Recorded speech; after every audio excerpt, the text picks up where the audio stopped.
Welcome back, everyone, to the Pedalcast. We've had an amazing season, and we're going to recap things here. So, welcome, John, back to the Pedalcast. Good to see you again, Steve. It's been a while. We have not seen each other since the 4 by 4 at U Sports in March. Yeah, that was a phenomenal event, and it actually encapsulated a lot of what, what we've learned on this Pedalcast. We're going to get into lots of recapping of the season, but the one moment that will stick with me. There's two moments that'll stick with me, but the woman that thought she was finishing Oh, the 3,000 meters and she had one more lap to go. And she thought she went from thinking she had won to realizing she had another lap and she fell back to fifth place. Maybe she wouldn't win, but she would have had a medal. And this is maybe not the greatest moment to start a pedalcast, but she was on the ground in tears for I don't know, 20 minutes. And then heartbreaking. like an hour later, saw her walk by, just the tears still streaming. And we on this pedalcast, we often interview the people that are really successful, that have made these great results. No one's going after her saying, "Hey, we want you on our podcast because you just messed up." Hmm. That's part of that long haul journey in endurance sports. Things sometimes everything goes right and sometimes everything goes wrong. So, but that was one side, and then the other side was the guy that won the 3,000 and the 1,500 meters with absolutely audacious breakaways halfway through those races. One of them he barely hung on for the Barely. and the second one he just trounced everyone. But he could have lost those, and everyone would be talking about, oh, what a stupid move that was. So yeah, that was. I just feel like that encapsulated a lot of the ups and downs that we've had on this pedalcast. Absolutely. And I think it brings me back to one of maybe your favorite sayings that we heard throughout the last 10 very impressive people that we've interviewed, athletes, was the ups and downs of endurance sport. And so that might have been the moment for that young runner that will inspire her own long haul journey. And see eyes are back here next year, and maybe we'll see her back in the 3K, waiting What, for the bell and going yeah, so after it. yeah, learn from that lesson. I mean, that's kind of and we're going to talk about lessons learned. Like that's it is really hard to deal with in the moment, but there's some amazing lessons that we heard about on this podcast and amazing highlights. You Yeah. And so today, I was hoping you and I could kind of go through some of the things that we've really enjoyed about all these interviews we've done and dig up three specific chapters. So, highlights from the people we've interviewed, the quotes that are going to stick with us, and then the lessons that we've learned that we'll take away, whether it's as coaches or as athletes or just humans living in society. absolutely. Yeah. Yeah. So let's get into some highlights. First, we're going to go through every podcast, one or two highlights. Obviously, there's probably every pedalcast there was like 5 to 20 Yeah, highlights that we could yeah, talk about. yeah. But we started off with Soren Westlake Hmm. on the Canada Games mountain bike race. What was a highlight for you in that in that interview? The highlight moment that I will never forget was the fact that they asked him to do the time trial. He'd never done a time trial in his life. He got on the bike the day before and just said, "Yeah, it doesn't hurt that bad," and I hit the watts. I think I'll be okay, and then walks away with a medal. Just unbelievable. Yeah, like he's borrowing a bike, borrowing a helmet, Yeah, um, and just never ever never even ridden a time trial really before then. yeah. Wins a medal at the Canada Games. I think the uh the highlight for me from that one, I mean, that was obviously one of them, but when we were asking him about the story about this gold medal in the mountain bike race, like that's what the story we thought, we wanted to hear. But he said, no, no, you have to understand how this set up, how this whole Quebec team was working against me. And I wanted so badly to beat that Quebec team, and then just how he had to process that, how he had to go through the fact that he had a wheel problem beforehand, how he slowed down the race so the guy from BC could catch up, so he could kind of have his semi teammate. That was just and you hear these stories, you create this narrative of what you think has happened, but there's just so much more in light for me. Absolutely. And I think narratives will come up later as we talk about lessons learned. So, Lindsay, what was a takeaway for you from Lindsay's amazing story? Oh yeah, again, there's so many highlights there, but I think with Lindsay, I knew the fact that he'd gone to the Olympics, but the journey to get there, all the training, the fact that he got cut from these teams because he was too small, all the, the ridiculous training, but that moment when he realized the break is up the road and I got one shot, one shot for this race, one shot to get across to that breakaway. And he does it. He does it with the help of an Alberta rider that had fallen back from the breakaway. And then he paid back that rider the next year to win a national championship. Like all of that moment, I had never heard that story and how intense that can be. And this time it worked out. But that was a highlight for me for from Lindsay's story. Yeah, that whole race gave me goosebumps. He did it on one water bottle. Just just the thought of that. And it's But hot. It's July. It's hot, and mhm.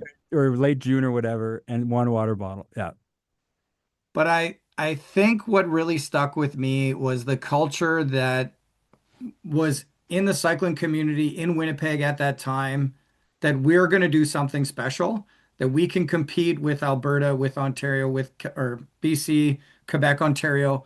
We're going into nationals. We're going to nationals every year. We're competing. We're going for medals. And we never heard any of those stories. That's all stuff that's hidden in the archive. So for me, it was so great to hear that that culture was there, and there are still parts of that that are here today. And so that the way that that transitions in today's cycling community, that was a really nice highlight for me. sure. Now, what about Adam Smith? We had almost 3 hours with Adam. What Yeah. was uh what was the highlight for you? Well, just the fact that he went on his own. He's sending emails on his own. He flew to Europe on his own. He's on a ragtag Berenstain Bears cycling team. Everything's on the line. He's got one shot to make it to wear that jersey at Worlds.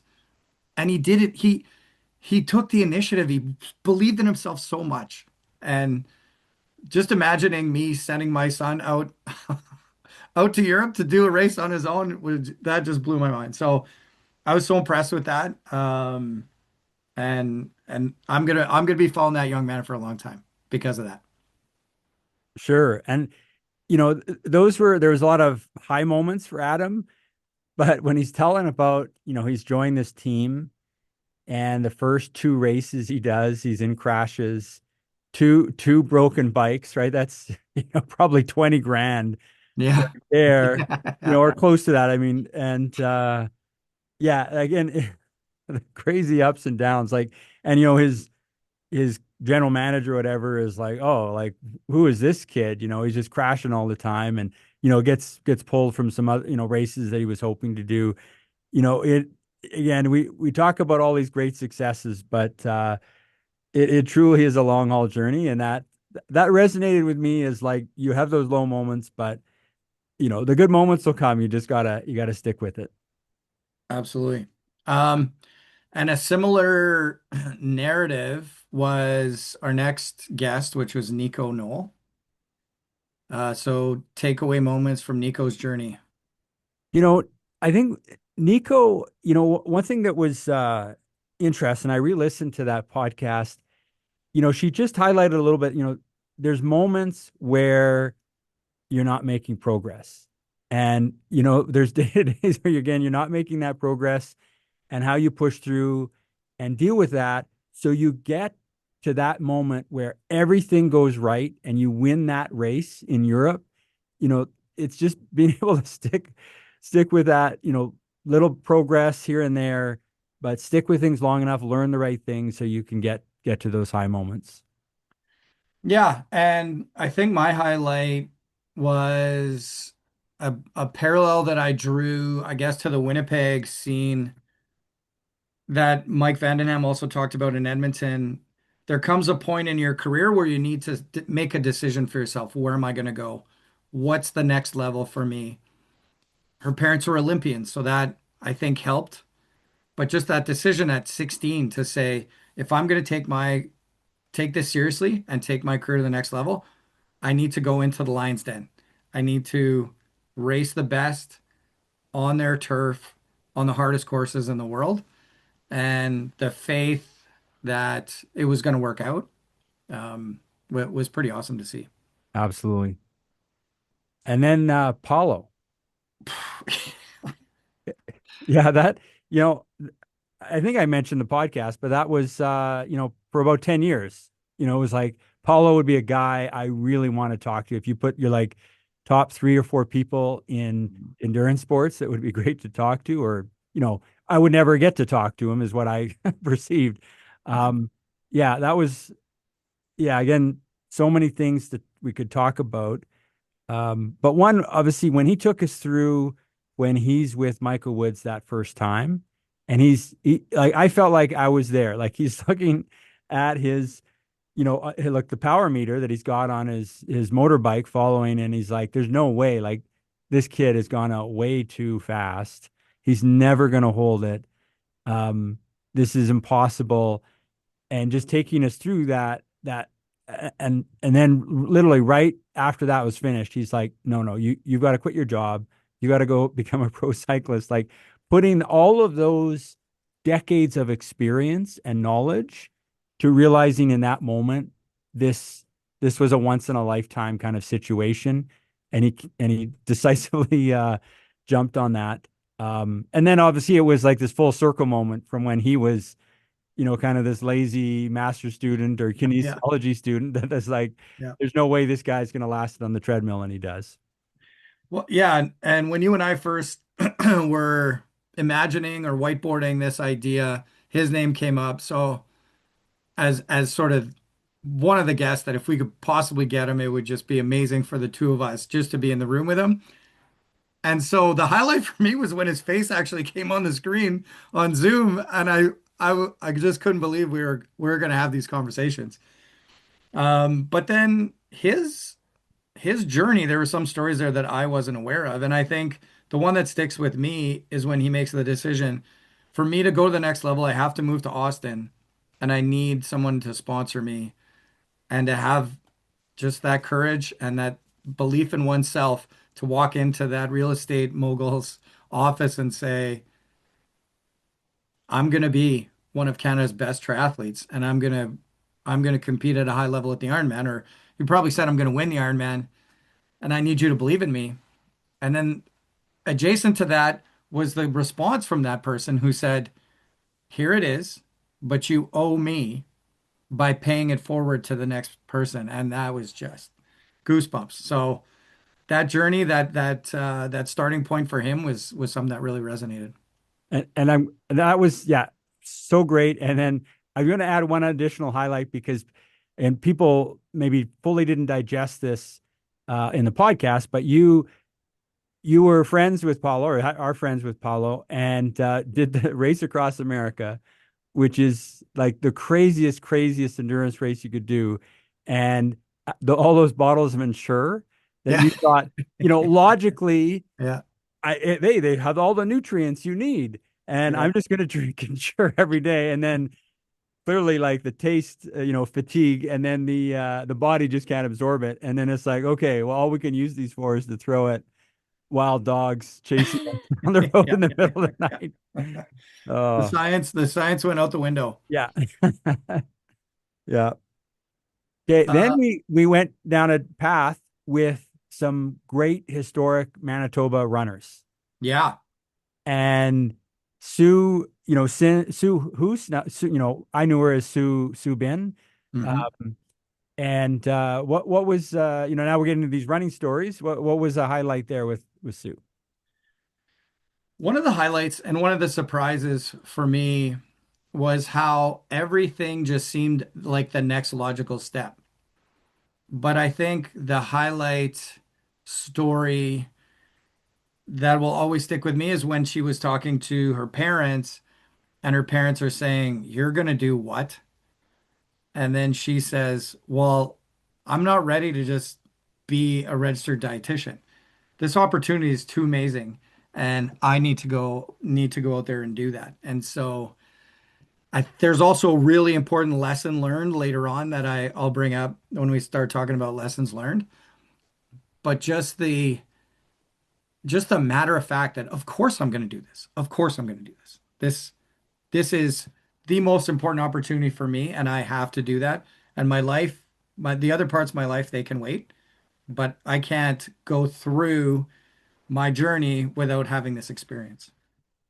And that was going down to Missoula, Montana to train with an all-female training group led by an American husband and wife coaching team that I think her parents were like, "You're seriously going down there's some guy who's going to be your coach and he's got a house for you or something, and her to just have absolute faith and then be in that Mountain West Track Club training experience that I think was a really important part of her entire life. And that was really unique at that time. Mhm. Now you have these various training groups and, it'd be more acceptable to do something like that. But at that time, it was a very risky and an unusual thing for her to do. But she jumped at it and, ultimately paid off for her. I think, another highlight for that was Sue. I mean, we hear the story like she's the oldest person to win a pro Ironman triathlon, but the race before that, where her electronic gearing didn't work, and you know, and it's not like a 10K ride; it's a 100 and whatever 10-mile ride Yeah. with gearing not working, and how she pushed through that and saying, I don't want, to set an example for my kids to quit. I'm gonna get through this, and she still finishes 10th. Yeah. Um, that we can again talk about all these successes, but sometimes those really challenging moments are really where the character is built and where the later success has a lot more meaning because you were able to Mhm. get through those times. Not many people would want to do 110 miles on a fixed gear time trial bike. Right. No. Yeah. And then we talked to Chris Webber. And that Yes. was the name, like we were just like, oh, thinking about names. And we just both were like, Chris Webber, like someone we hadn't heard from a long time, but at one time was, you know, in the news regularly as like, hey, this is someone from Manitoba that can go to the Olympics for like 1,500 meters, right? That just, that was, you know, uh, quite a thing at the time, but obviously then, gets cancer, just, right on the path to going to the Barcelona Olympics, comes back, goes to, tries to get to Sydney, tries to get to Atlanta, 96 and 2000. So what was a special moment for you on that one?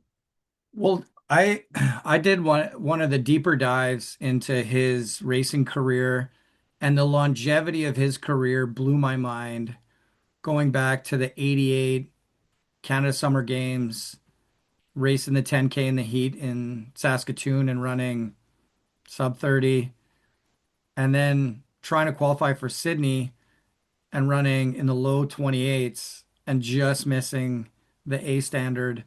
That is a long time to stay at the highest level.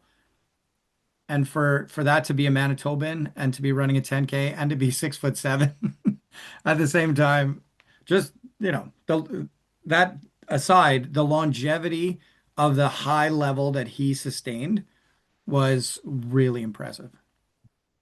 Yeah, and I think also just how he looked at his career and his accomplishments and how he was able to process you're getting cancer at the fittest time of your life, and how he was able to process that and then decide to come back from that.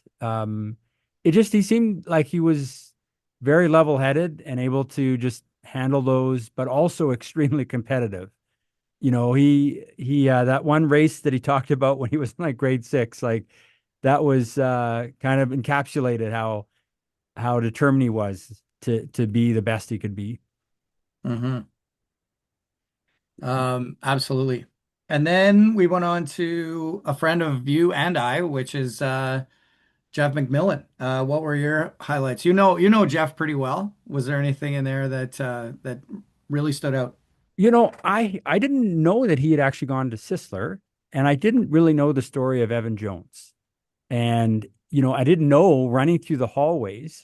And it's a square, right? Like that you're running. You're not running on a nice indoor track. You're running in the hallways, and Jeff kind of, I think, well, I don't think he does embody what Evan Jones did. He carries that forward to now his coaching career, and Hmm. the things that he's taken from that, but built onto that. Um, that and we'll maybe come back to it in lessons learned, and that you had this person that was willing to organize and put together this running team, and how a lot of great runners came from that. Yes. And I think when we talk about quotes or lessons learned, well, I'll dive deeper into this. But in terms of the highlight, which was maybe a low light for Jeff at the time, was when he went down to train in Australia and he ran into Kim McDonald and Graham Hood and had a chance to roll with these guys and look at their training um, training logs and just realize there is a whole other level up there and I just don't really know. And then having to make a choice about, where's my next, am I going to keep going at this or do I think I can get up to that level? And he reflected on something very important too, that at the time, Graham Hood was being touted as our next gold medalist, and that he had his own ups and downs. So that sort of intersection of one world that I was following, and I knew that some of those other guys had gone down, but I didn't realize they connected, and how that was a pivotal moment for him to see what it's like at the upper level, and how hard that is. Because I really idolized Jeff and those guys. So to hear him idolizing others and then seeing like, whoa, this is worlds ahead of where I'm at, that was really interesting. For sure. Yeah. And then Mike Vandenham was our next guest. And highlight, I think I had never heard the story of how he had gone on this MS 150 ride and had no idea. Like, you're just riding a bike and hey, there's someone ahead. I'm gonna stay with them. With no idea. And he's got his, tennis shorts and his long socks, and just riding his bike. Yeah. Um, and Bob Gunther, who actually one of the people that's emailed us, all the people that have Oh, right on. emailed us, all our fans, and he was the guy from Porters of Prairie that was like, "Hey, provincial coach, you got to talk to this guy," and Hmm. how that was just this unlikely, super unlikely journey for Mike Vandenham. Like Hmm. in that moment, on that day, if you said, you know what, you're going to win multiple cyclocross national championships. You're going to be Canada's best cyclocross racer, and you're going to go on to coach the national team. Like, there's no way he would ever like process that as even like a one in a billion possibility. Hmm. Where it went, and just those that early moments and how that played out. I would argue he probably didn't even know bike cycling was a sport. Yeah. It was just the way that he got to school. Yeah, exactly. Yeah. Um, yeah, I think the highlight for me was how he's always wanted to be at the next level. That it was, I'm going to Edmonton. My brother's doing these cyclocross races in Ottawa. I'm going to try some cyclocross racing. I'm moving up every year. Things are going better. What's the next thing for me? Go down to the US, get on that circuit. What's the next thing for me? Now I'm going to go to Europe. And at each point in time, he doesn't go into the details, but there's massive risk that you're taking on every level. He was kind of co-creating his own team, figuring all these things out on his own. It wasn't sort of this well laid out path. It was a journey that he had to take on his own. And so my lesson from that, and that comes up or a highlight for me that comes up in other areas too is sometimes you got to make your own path. And there are going to be people that are instrumental in seeing that through, which maybe we'll talk about, but it is your own journey and you got to map it out for yourself. Yeah, own journey. Yeah, that's a good way to put it. And then Leah, our final guest of the season. What was a great moment for you on that one? Uh, Sort of the nonchalant way she said, um, I just had to work on my weaknesses. I just had to go away and work on my time trialing and work on my climbing and then see where it went and then win every race at nationals. Yeah, the criterium, the road race, and the time trial the next year. Yeah. It was so simple. It's a simple quote, but the complexity and the massive amount of work that went into that was sort of just like, I just had to work on my weaknesses, which I thought, oh, that is amazing. Amazing. Hard to do, but very, very impressive. Yeah, and I want to come back to that in some of the quotes, favorite quotes and lessons learned, that one. But also I re-listened to that one just literally before this Pedalcast episode, and her talking about the team time trial and how in the 2015 Worlds, her team in the US, it was a US team, how hard they prepared, and then they crash in the day before, and a terrible, terrible crash. People are injured, In the and recon, in the recon the day before, because the course isn't quite all 100%, and and they still did the race, and they still gave it their all, with some team members in the hospital. And she's like, I didn't want to do that again. I didn't want to do that again. And then she she did do it again. Mhm. And 2 years later, she's a world team time trial champion. She's won team time trials in the Grand Tour, is winning the pink jersey in the Giro from the team time trial, and all the great results she had in that.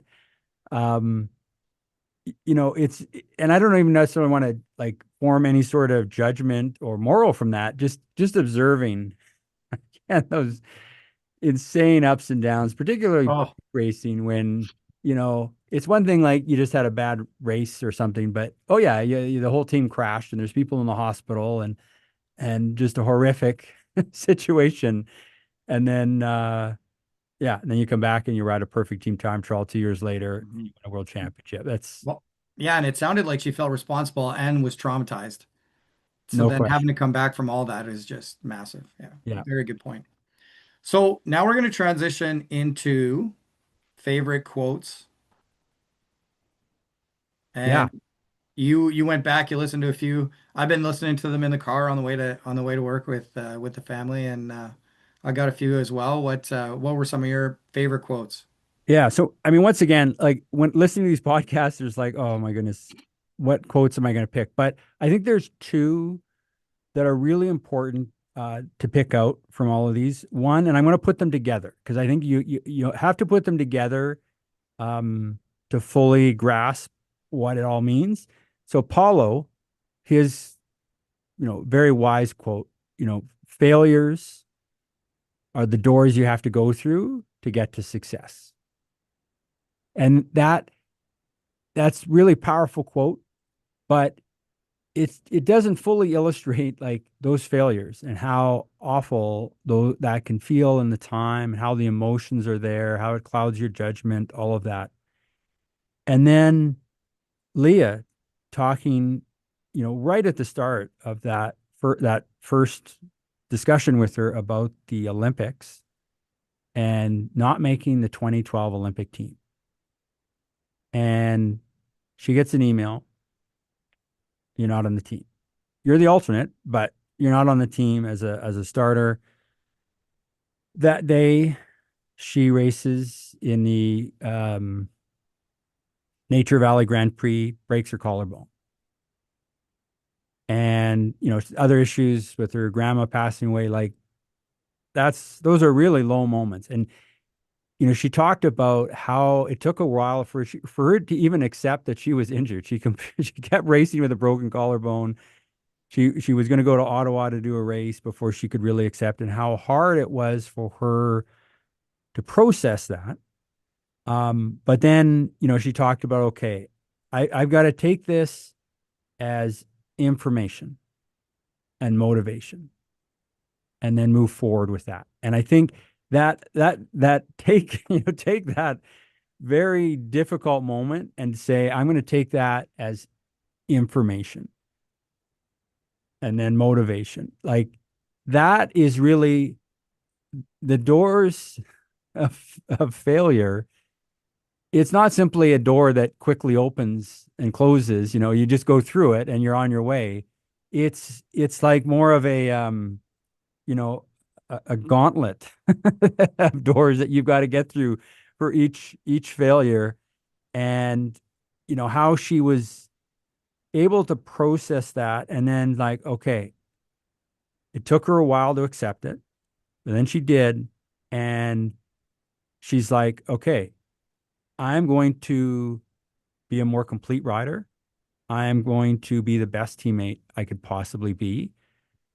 Like the that putting those those quotes, like one very kind of very concise, simple, wise quote versus, maybe a paragraph, putting those together, I hope the like people put some of these pedal casts and listen to them maybe once every year or two, because when you're in those moments, and it's not easy to accept those difficult situations, but okay, I've got to accept it at some point, maybe not right away, but and then how am I going to use that information?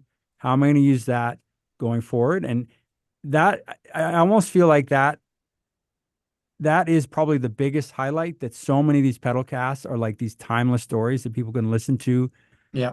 a year from now, 5 years from now. But putting those two quotes together to me, um, really cemented an approach to endurance sport and approach to life.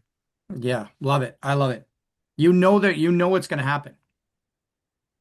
You know there's going to be a low. You got to prepare yourself for how to deal with it. Okay, my my favorite quote, maybe. I've never been on rollers my entire life. That was so great. Lindsay Gold. Lindsay Lindsay Gold. Gold. I've never been on rollers my entire life, which set up the most bonkers story I think I've ever heard as a prairie pedal cast. The fact that you're riding, I don't know, I can't remember what it was, 700K. Uh, your weekly mileage is through the roof, and you're doing it all in January, with one other guy.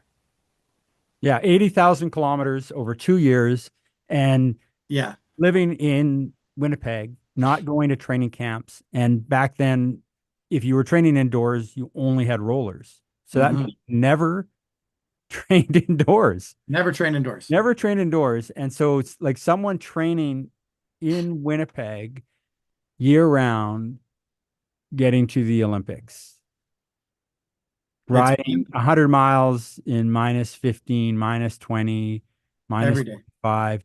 And this is 1971, 1972. It's not, this isn't Gore-Tex. This is not specialty clothing. This is wool over, Garbage mitts. yeah, garbage mitts, wool, Garbage mitts, ski pants, boots. probably a garbage bag over the feet, kind of wrapped Yeah. tightly with some masking tape. Yeah. Uh, yeah, Unbelievable. unbelievable. Absolutely unbelievable. Second one, came from Paulo. It was about someone else. This guy's got a world-class mind. He does not have the give up gene. Hmm. And I thought that was great. I thought that was inspiring. That was inspiring. Yeah, and you're talking about Michael Woods, like, No, oh, Sylvan Adams. that's right, that's right. Yeah, You're talking about Sylvan Adams. Yeah, Sylvan Adams. So talking about, yeah, yeah. yeah, the Sorry. owner of NSN, Israel Primertech. And then on that note, world-class habits. Hmm. I needed to learn how to develop world-class habits from Mike Vandenham. Yeah, and that was the he got that quote from the Canadian head coach Dan Prue, Mm, who's had a lot of success and yeah, world-class habits. Yeah, and that's there's a lot of kind of broad kind of themes to our pedal cast, but it's not like you just train on broad themes. Like it's every day, the race day, the day before, all those little details that have to come together and making sure those are habits so that hmm you do them over and over again. hmm So those handful of days where everything comes together, you at least controlled what you can control. Yes. And those other things that you can't control, okay, they did line up and you have that stellar moment. And then my last quote will transition us into the last third chapter, third and final chapter here. I could not live with myself if I came home and I didn't make the team. Mm. And that was Lindsay Gold after getting a $1,500 check from the Manitoba Teachers Society, taking asking his wife to pay all the bills and support the family, and just saying to us again, sort of, you know, after the story was done, I could there's no way I was coming home without being on that team. And that was great. That was great to hear. That it was still with him, whatever it 50 was. years later. Yeah, exactly. So now let's transition into lessons learned. What were some of the key lessons that you've learned over these 10 Yeah. inspiring interviews? Yeah. Well, I think again, lots of lessons, but I think one key lesson that was a common theme throughout is, we hear about these results and these great results, but the results are kind of like just part of the surface of all that's going on. And sometimes we create our own narratives about what other people have done. And, this pedalcast, allowing people like telling them up front, you tell your stories, you tell it how you want to tell it. And how often there was so much more to the story of some result or lack of result that it really was a reminder like, you got to be careful creating narratives about other people because you just know a handful of details and it's such an automatic mental process. Oh, I heard a couple details and then I just connect them, find a way to connect them, and I've got a narrative and I move on for that, person. But, all the ups and downs and everything behind that. And, also part of that and is developing your own narrative, being able to tell your own story and making sure you have a good narrative for yourself.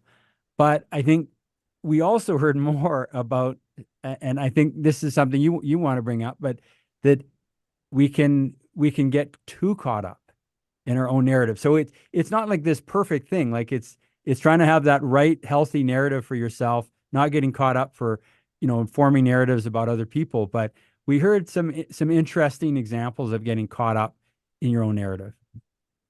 Absolutely. And I think if I were to draw a through line from Soren to Sue to Mike, Soren said, sometimes I do better when it's a little chaotic and I just show up to the line. I haven't thought about it and I just race. Steve's calling up his name. Soren Westlake, you have 5 seconds to get to the start line. But then Sue and Mike really put that into context. And Sue talked about how much pressure there was when she was at Mountain West Track Club and maybe overtraining a little bit, overdoing it a little bit, overthinking it a little bit. And when Sue came back and the narrative had shifted because now she was a mom, she'd had a child a year before, she made the team. Her friends or her teammates are like, "What are you doing? Are you doing some kind of secret training?" She goes, "No, I'm going by feel. I'm listening to my body." And goes into nationals in um, maybe the shape of her life and beats a lot of future Olympians and makes that national team. And so when the pressure was off and the narrative was something different, the training went better, maybe the rest went better, maybe the eating went better, and then the racing, it culminated in a great race. And Mike said the same thing, where He did really well as U23. He had won. Then he's moving into the senior ranks in cyclocross, and the weight of the narrative of being the next one was on him. And it wasn't until he could let that go and come to the line and say, "Look, whatever happens today happens." My I use this term a lot all the way through, but my identity is not wrapped up in the medal or the jersey at the end of this race. And Yeah, so having a different narrative made a big difference. yeah, and Michael, the way he kind of put it was, I needed that narrative of like, hey, I'm capable of a national championship win Hmm. to motivate me. So it's a crappy weather day. I'm going out and training because I'm thinking Michael Vandenham can be a national champion.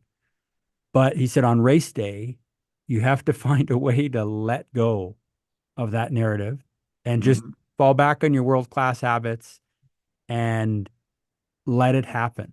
And Hmm. it's it's hard to do that, but it's the power of the narrative is is amazing. Like, and being able to use it in the right way is really fascinating. Um, and yeah, so that that was definitely a really cool, like, lessons around narratives was Hmm. was a big thing over And this. one more narrative that I wrote down here was after Chris Webber raced World Cross Country Championships for Canada in Boston. He finished the race and he was maybe 110th and said, "I knew I could beat those guys. I knew I was changing the mindset. I was a guy that was going to go after these guys and I'm going to win races." And he won the Sun Run after that. He won Manchester. So having moments in your life that kind of reshape your narrative, I think was also important. If I could tie in a few other things, one, Jeff said there's heroes in every hallway. And thinking about Mike Vandenham, there's heroes everywhere. There's so much potential everywhere. And fostering those heroics or creating that environment where those heroes can thrive is something that's really important. Yeah, and I'd never heard the story of Evan Jones at Sisler, and what he did by having these kids run in this hallway. Like, he just took what he had and have that energy to coach those kids and do that.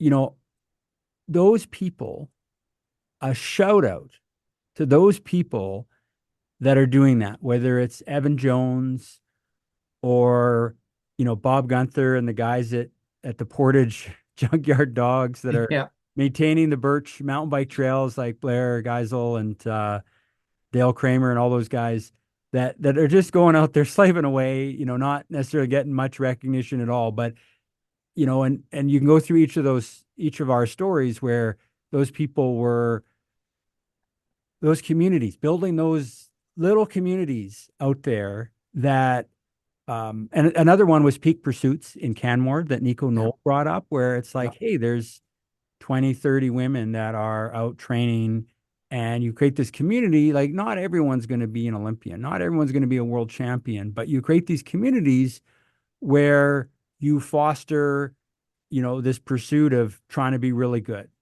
pursuit of being great teammates, pursuit of learning from the ups and downs of these sports. So just a massive shout out to those people out there that are, part of those communities, building those communities for the right reasons. Like, they're out there just doing these great things for, the benefit of the community. Maybe it's fun, but also just Hmm. serving their small community and creating these environments. Kids of Mud, Kids of Steel, Jackrabbits, all that. You're creating that place, that safe place for them to thrive, and just making sure everyone feels love, which was another great quote from Jeff that doesn't matter if you're the first or the last guy on the team, you feel love and you feel like you're part of something special.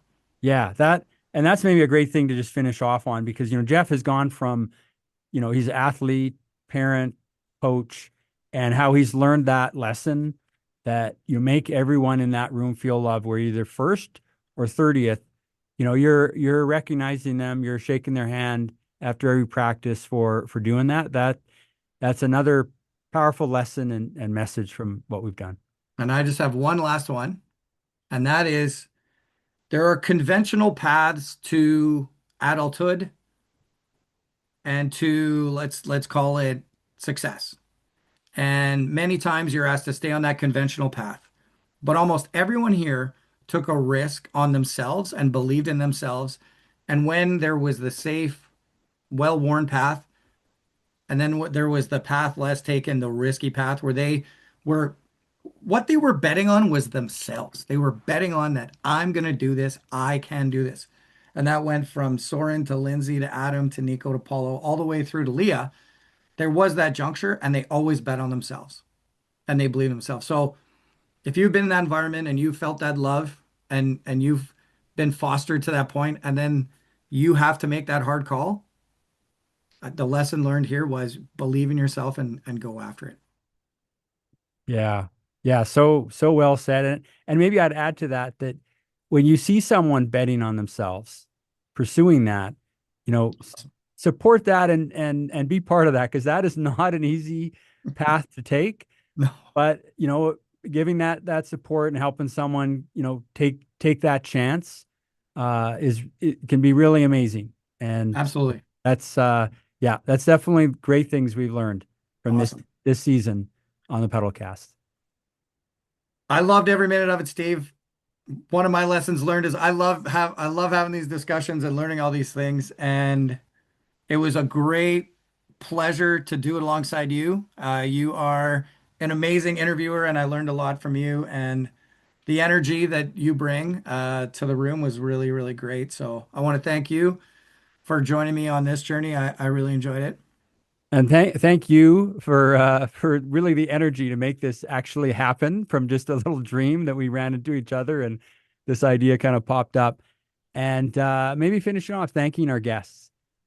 Man, we had Absolutely. some great storytellers, great guests that all those people were like just be able to sit down and listen to that was just a dream. So thank you to our listeners. Of course. Everyone that's been giving us feedback. Thank you to you as well on this fantastic season. Yeah. Thanks for Long joining haul. us on the journey, and stay tuned to see what comes next.